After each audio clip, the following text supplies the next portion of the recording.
अस्सलाम वालेकुम स्टूडेंट्स। हमने चैप्टर 2 का फर्स्ट टॉपिक स्टार्ट किया था, introduction to post trouble shooting.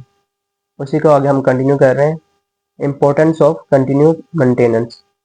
तो लेक्चर स्टार्ट करने से पहले रिक्वेस्ट है कि एक दफ़ा दूध पाक कर लें और फ़लस्तीन के लोगों के लिए दुआ कर लें। तो टॉपिक स्टार्ट करते हैं, इम्पोर्टेंस ऑफ कंटिन्यूस मेंटेनेंस। तो पहले हम कंटिन्यूस का क्या मतलब है और मेंटेनेंस का क्या मतलब है, इनको समझ लेते हैं। कंटिन्यूस का मतलब होता है रेगुलरली, बार बार, अगेन एंड अगेन, सिर्फ एक दफ़ा नहीं, ठीक है। मेंटेनेंस का मतलब taking care of something to keep it in good condition, ठीक है। इस चीज़ की केयर करना ताकि वो ठीक हालत में रहे, ठीक है। तो इन दोनों को कलेक्टिवली जोड़कर हमने क्या किया है, इन दोनों को कलेक्टिवली जोड़ के हमने ये डेफिनेशन बनाई है। Continuous maintenance means regularly taking care of a computer so that it continues to work properly and future problems are prevented। Computer की बार बार मेंटेनेंस करना ताकि हम आने वाले प्रॉब्लम से बच सकें, ठीक है। बेसिकली ये पोस्ट ट्रबल शूटिंग से रेलिवेंट है, जो अभी हमने कल पढ़ा है। इसके कुछ की पॉइंट्स देख लेते हैं। फिक्सिंग अ प्रॉब्लम, ठीक है। किसी प्रॉब्लम को फिक्स करना हमारा फाइनल स्टेप नहीं था, ये अभी हमने कल पढ़ा है रिसेंटली लेक्चर में, ठीक है। तो it is only the beginning, even after repair the computer needs regular maintenance, ठीक है। If we ignore the computer after fixing it, the old problem may return. Also new problem can start। तो क्या कह रहा है कि अगर हमने इसको इग्नोर किया तो ओल्ड प्रॉब्लम भी आ सकती है और नई एक न्यू प्रॉब्लम भी हमें फेस करना पड़ सकती है।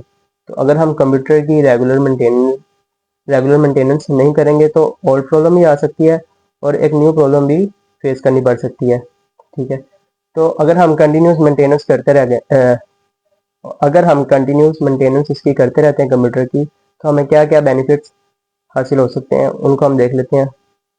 रेगुलर मेंटेनेंस करने से सबसे पहले हमें हमारा कंप्यूटर स्मूथली रन करेगा और बेटर परफॉर्मेंस देगा, ठीक है।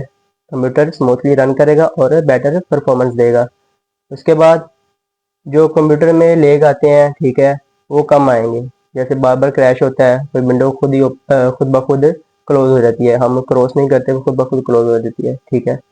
वो हमें कम देखने को मिलेगा और कंप्यूटर वायरस फ्री रहता है। ज़ाहिर है हम बार बार कंप्यूटर को स्कैन करेंगे मेंटेनेंस के दौरान।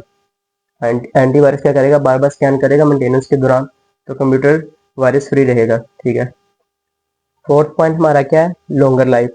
फोर्थ बेनिफिट हमें क्या मिलेगा कि कंप्यूटर ज़्यादा देर तक कामयाब रहेगा, ज़्यादा देर तक चलता रहेगा, ठीक है। उसकी रीज़न क्या होगी कि बेसिकली कंप्यूटर के हार्डवेयर के अंदर ना, जब हार्डवेयर रन होता है, ठीक है, इंटरनेट तौर पर काम कर रहा होता है, तो हीट प्रोड्यूस करता है, ठीक है। तो अगर हम कंप्यूटर को डेली बेस पे साफ नहीं करेंगे, उसकी डस्टिंग नहीं करेंगे, ठीक है, उसको क्लीन नहीं करेंगे, तो वहाँ पर डस्ट जमा हो जाएगा, ठीक है। उसकी वजह से ओवर हीटिंग होना स्टार्ट हो जाती है, ठीक है।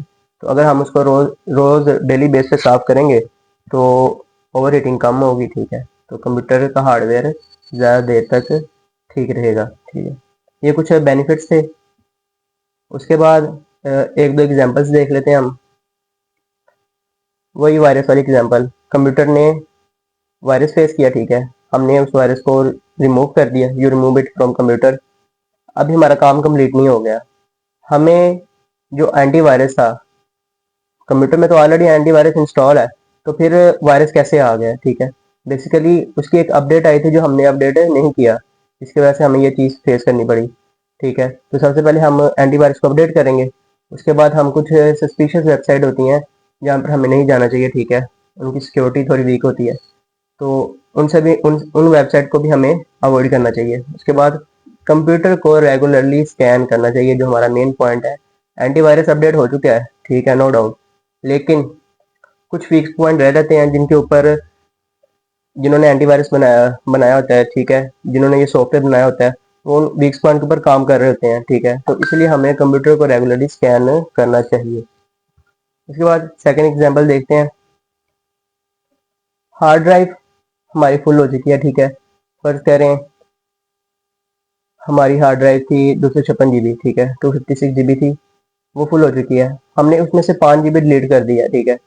कंप्यूटर दोबारा अगेन फास्ट हो चुका है, लेकिन दोबारा वही एक मंथ बाद हमने न्यू वीडियोस डाउनलोड की, ठीक है, नई गेम इंस्टॉल की, उनको प्ले किया, काफ़ी सारी फ़ोटोज़ वगैरह सेव की, तो स्टोरेज दोबारा फुल हो गई, दोबारा से कंप्यूटर स्लो हो जाएगा।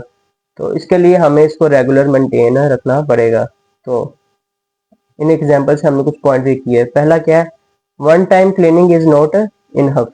सेकंड, रेगुलर मेंटेनेंस करना बहुत ज़्यादा ज़रूरी है। ठीक है,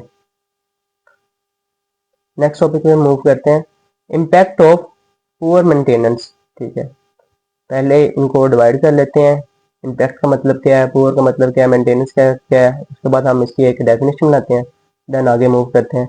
इम्पैक्ट का मतलब किसी चीज़ का असर। ठीक है, result of something, effect of something. Maintenance का मतलब ये भी हम पढ़ के आए हैं, regularly care of the computer. ठीक है, पुअर मतलब नॉट गुड, इनसफिशिएंट। ठीक है, मतलब हम उसकी मेंटेनेंस सही तरीके से नहीं कर रहे, जितनी मेंटेनेंस चाहिए वो रेगुलर बेस पर नहीं कर रहे। ठीक है, तो इनको मिला के हमने एक डेफिनेशन बनाई है। ठीक है, impact of poor maintenance mean the problem that occur when a computer is not maintain properly.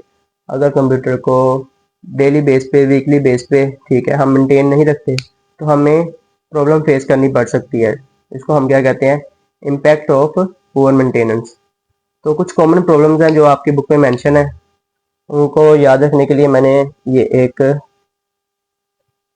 Trick लिखी है, ट्रिपल एस डी एच।